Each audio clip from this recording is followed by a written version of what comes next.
Hi everybody, it's Cynthia Kane again, and welcome back to UL100ZB for the week of April 8th and our module on visual literacy. I've always liked this meme because it illustrates a couple of different things. I rather like what it has to say. You post all of your problems on Facebook, that must solve everything. And this is something that probably you've seen many times on social media. I also wanted to use this as a lead-in, though, for our module on visual literacy. You probably are very familiar with the concept of memes, in which a photo is taken. Sometimes it's somebody famous, sometimes it's something from a movie or a TV show or something else that we're very familiar with, and then captions are added to comment, sometimes ironically, on a particular situation. You might recognize the photo in this one. This is Gene Wilder as Willy Wonka from the movie Willy Wonka and the Chocolate Factory. I have seen this particular photo or meme used a number of times for different commentaries. Again, this is a perfect lead-in to our idea this week of visual literacy, because with visual literacy, we're going to be looking a little bit more specifically about how images, how photos, how colors, graphs, charts, illustrations, anything like that help us interpret facts, or sometimes it can help us be swayed in a particular direction one way or another to see what we think. This is going to lead in directly to the learning assessment that you may choose to do for this week for an infographic. So visual literacy is chapter 8 of our textbook. It's a supplement to the 7 pillars of information literacy. And it's the ability to identify, gather, evaluate, manage, use, create, and share visual material in an effective, ethical, and self-aware manner. So 2 examples of our assignments or our learning assessments that connect directly to visual literacy will be another infographic that you may choose to do for this week, and the e-portfolio, the web portfolio that you will have an opportunity to do, and we're going to get a start on that this week using Wix as our platform. Both of those connect very directly to the concept of visual literacy. Issues that we're going to consider for this week's pillar: photos. How do photos affect the way that we process and interpret information? And advertisements. How do advertisements sway our viewpoints? And even news. How do we gather our news nowadays, and how is that affected by visual images, videos, things that can be misinterpreted or sometimes misleading, or certainly edited in a particular way to make us think one way or another. These are very strong and very powerful photographs from the Vietnam War, particularly the end of the Vietnam War in the early 1970s. Chapter 8 of our textbook notes that the increase of photojournalism from this era, from the Vietnam War, was a significant catalyst in changing public opinion and speeding the United States withdrawal from Vietnam. Now, I will tell you all, I am old enough to actually remember the Vietnam War and also to remember the fall of Saigon in 1974. That particular incident is actually depicted in our second photograph here. And you can see in that second photograph that there's a helicopter on top of a building, and it looks like a series of people trying desperately to get to the helicopter. As you can see, there's simply not enough room for everyone. That does indeed depict the fall of Saigon in 1974, when people were desperately trying to escape. The photograph to the left is one that you may also have seen. It's actually also, unfortunately, a very infamous photograph from the Vietnam War era. This actually was one that was taken by a photojournalist, and it depicts a napalm bombing of a village. And as you can see, the little girl in the middle actually had her clothes completely ripped off by the napalm bombing. Now, if you look up information about her, you will see that she actually did survive and was terribly injured, but was able to survive and thrive and actually had a family later on. So that's a happy ending. But let's look at these 2 photographs for just a second. When you see the first photograph, what's the emotion that's immediately evoked in you, even if you didn't know anything about the Vietnam War or anything about the background of the photo? Certainly concern, probably terror, horror, curiosity on what's going on. The second photograph, we can tell that something obviously traumatic is going on and people are trying to escape, again, even if we don't know anything about this. So you can see that photographs can communicate a number of things and, again, evoke a series of emotions without even necessarily knowing that much about the particular event. This is another photograph that you may be familiar with. This is also from the 1970s. This was taken at Kent State University in Ohio, and this was directly after the shooting of 4 young people, actually the killing of 4 young people, during a National Guard, not necessarily an occupation, but the National Guard had been called out to Kent State University to monitor a student protest against the Vietnam War. No one really knows what happened, but somehow the National Guard began shooting into a student crowd and wound up killing 4 young people, unfortunately. This was an incredibly powerful photograph. This was something that was splashed across newspapers, across the United States. It appeared in TV news broadcasts at the time. And again, you can see that people don't really know what happened, but look at the young girl. She's screaming over a body. We don't know right now whether the girl actually knew the boy who was lying on the ground. We don't know anything else. But when you see a photograph like that, what in the world does that communicate to you? It communicates that something terrible has happened. Again, this is the power of images, the power of visual literacy in action. On a rather lighter note, visual literacy can also apply to the changes in celebrities over the years. You'll probably recognize this woman, Kim Kardashian, and you can see that there probably have been a number of changes in her body throughout the years. I use this to bring a little bit of levity to what we were just talking about, but also to show, again, look what is communicated in photographs. Does Kim Kardashian necessarily look any better with plastic surgery, with augmentation? I leave that to you to be the judge. But again, we can see how much something is affected by our photographs. We might be intrigued by the changes in Kim Kardashian. We might be a little bit repulsed. We might be curious. Again, this is what is being carried through visual images. There is a YouTube video that you may be very familiar with. You're probably also familiar with the concept behind this. This was from a few years ago in 2015. What color is that dress? We're going to switch over to this article that I have a link to from the New York Times. And this is probably going to look very familiar to you now. Do you happen to remember the white and gold, no, blue and black dress that melted the internet? I do remember when this was going around on Facebook several years ago, and there were very impassioned arguments by my friends on Facebook who would say, that dress is white and gold. No, it's blue and black. And this really went viral. Everyone had an opinion, and everyone was convinced that he or she was right. As it turned out, the perception of color depended upon interpreting the amount of light in a room or a scene. And that's actually what was happening with that photograph. Depending upon the light and how it was going across on the dress, it did indeed change in our perception from yellow and gold, from gold and white to blue and black. And you can see this was a huge, huge thing at the time. There's a dress similar to it. And as we go back down here, we can see that our interpretation depends upon several factors. Color perception,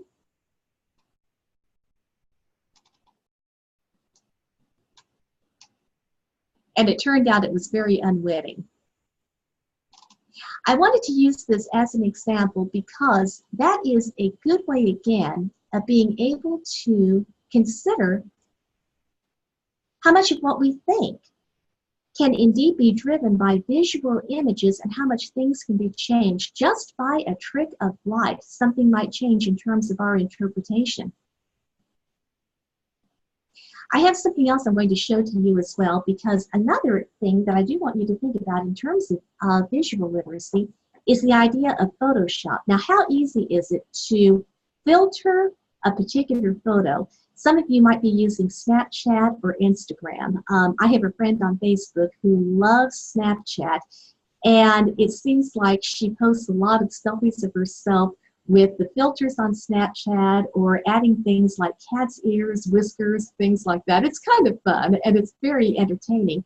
But think about what we can do now with these filters that are so easily applied to digital photographs. Think about how easy it is to snap a photo on your smartphone and then edit it accordingly so that you look your best. And we all have a tendency to do this. This is another example of something that happens on magazine covers. So now we're going to switch back over here. And I wanted to show you the article that I have in that link. This was a cover that was on Redbook magazine, which is a magazine intended primarily for women. Watch what's happening here.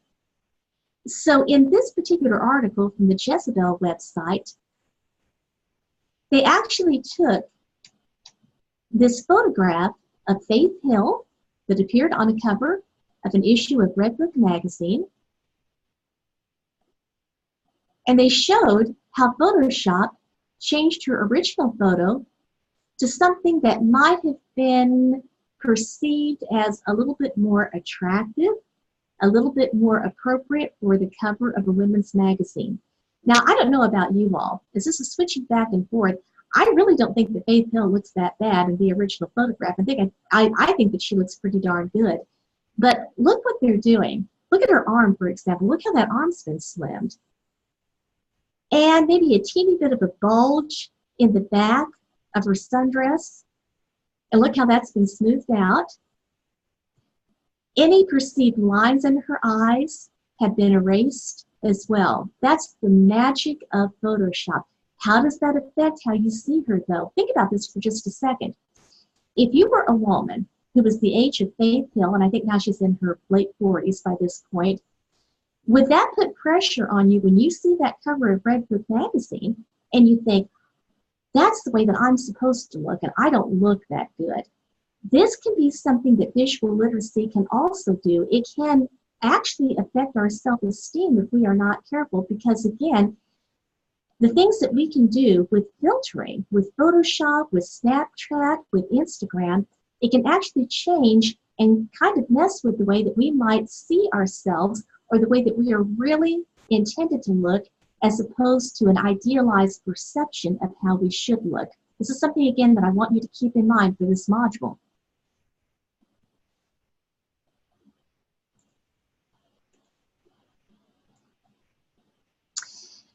One of the learning assessments that you can do for this module is actually something that you've done, and you may have chosen to do this during the first week of our module. This is creating an infographic. Now, in this particular one, you're going to have the opportunity to create an infographic on facts that are based on the topic that you've been currently working on for your research plan and for your evaluation of sources learning assessment as well. So infographics are graphic visual representations of information, data, or knowledge intended to present information quickly and clearly. This is an example of data visualization. Sometimes it's easier for us to comprehend data and statistics when we actually see something visually, as opposed to a long chart of facts or numbers that can be a little bit overwhelming. So infographics can actually help us interpret information in much more of a clear format if they're well designed. So what we're going to do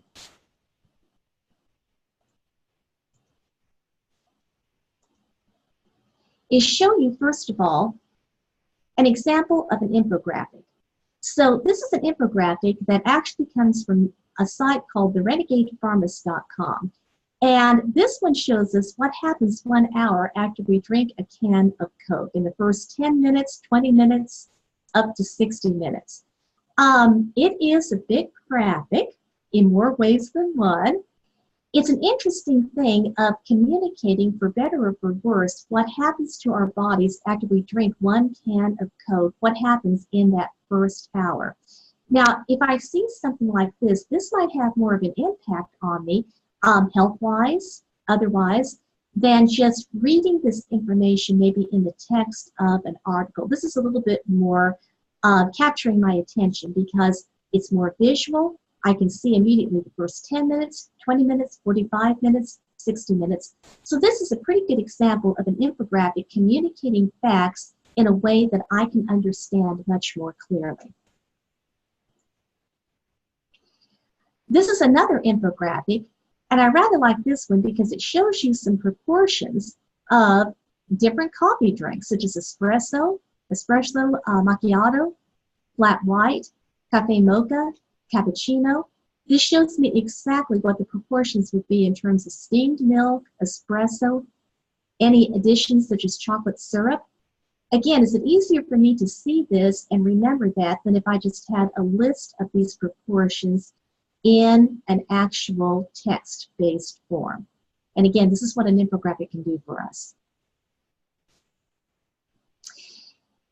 We're going to give you 3 ideas or 3 ways that you can create an infographic based upon facts for your topic. You can choose to use PictoChart or Canva or Adobe Spark. All of these are free. All of these can just actually ask you to set up free accounts. And particularly with PictoChart and Canva, if you already have a Facebook account, you can log into that, and they're fairly self-explanatory to use. So we're going to look at free infographics next, and I want you to consider for each one how the colors are used, how the objects are displayed, how colors, sizes, and objects can be used to mislead people away from the data, and what you like and what you don't like about each infographic. This is what we want you to think about if you decide that you're going to create an infographic for this learning assessment. So let's take a look at our first one.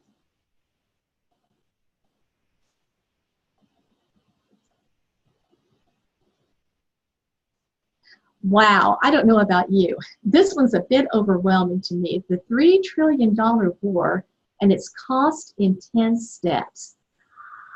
I don't even know where to begin with this particular infographic.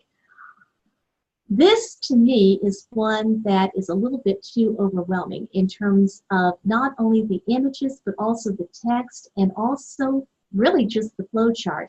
Now, the colors to me stand out a little bit. It looks like they're using red, white, and blue. And they're also using black as a contrast for a background color so that the words are actually popping out a little bit more. But I'm not really sure that this is a good example of an infographic. It's got a lot going on in it. This is something you do have to be aware of with an infographic. Try not to let the images overwhelm the facts that you really want to communicate to your audience.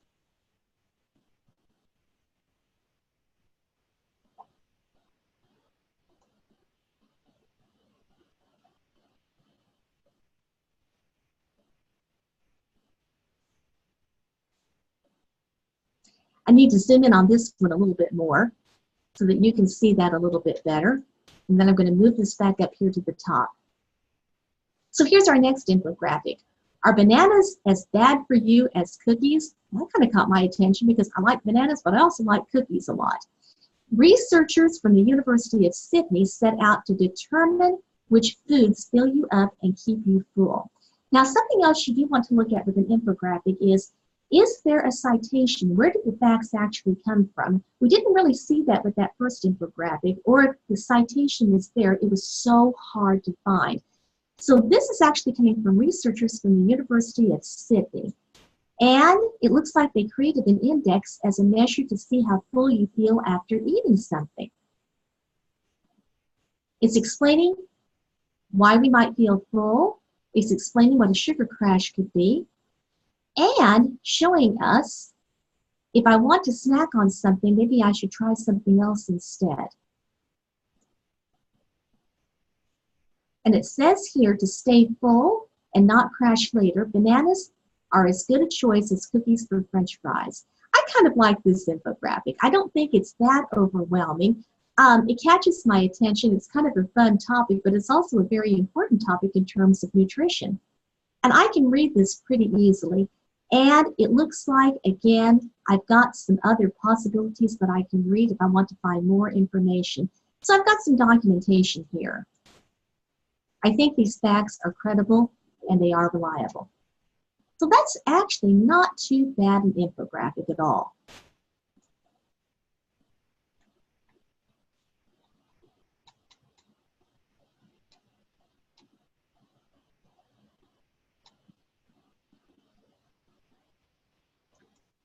And I'm going to switch back over here and share this again. And this is our third infographic. And this one is titled 5 Myths About Your Digestive System. Now I want you to look at the way this one is designed. As I scroll down, it looks like a digestive system. It looks like a stomach, doesn't it? So this is going to tell me myths. So one myth is that cleansed diets clear you out. Another myth is that stress causes stomach ulcers. A third is that coffee fights constipation. And we have myth number 4. And finally, myth number 5, gum stays in the stomach for 7 years. That's a pretty clear infographic because it did what it set out to do. It was going to give us 5 myths about our digestive systems, and they're spelled out 1 through 5. Now, this is actually from Angie's List. You know, Angie's List tends to give a lot of recommendations for different things, including perhaps some medical recommendations. And it looks like way down here, you can see that there are some sites, at least some websites, that are given that were probably sources of information. I do think those could have been spelled out a little bit more, but on the other hand, there's not a lot of room here on the infographic. But at least I could go check out these different websites, and it would give me more information about where these facts actually came from. So overall, this is a pretty clean infographic. It's easy to read. It catches your attention. It does what it sets out to do.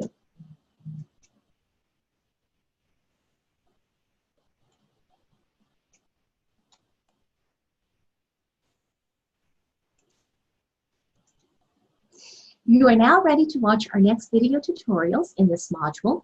We have another one coming up on citation, which relates to another engagement activity that you can choose to do.